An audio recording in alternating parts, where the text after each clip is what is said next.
A few independent journalists are screaming about Delaney and Adelanto right now, but the mainstream media is keeping most completely in the dark. While a massive hunger strike escalates inside, a information blackout is keeping us blind. Here's what's actually happening at both facilities. I'm Tony. I went from GOP staffer to Dem staffer to progressive independent.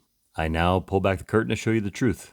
Let's start with Delaney Hall Detention Center in Newark, New Jersey. 300 detainees have started hunger and labor strikes because of horrid conditions. The facility relies on their slave labor to function, and so operations have been brought to a halt. The detainees were thankfully able to sneak some letters out to detail the conditions. They mention worms in the food, non-functioning bathrooms shared by an insane amount of people, and the fact that illnesses are spreading and on-site nurses are completely ignoring it. The only thing they ever offer is Tylenol.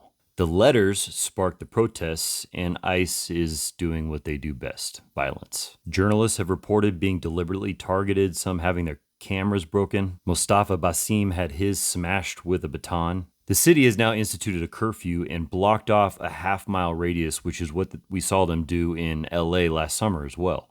The governor says visitation will resume soon, but there's no indication from ICE. Now, if you did hear about Delaney, you probably haven't heard about Adelanto here in California, a very similar situation. 100 detainees have launched a hunger and labor strike. And they're also boycotting visitations and phone calls. Much like Delaney, the conditions at Adelanto are disgusting. They've got brown water coming from their faucets. And state investigators have confirmed these claims. The detainees are also complaining about bond rates. They're averaging between $14,000 and $80,000, which makes it functionally impossible for anybody to get out.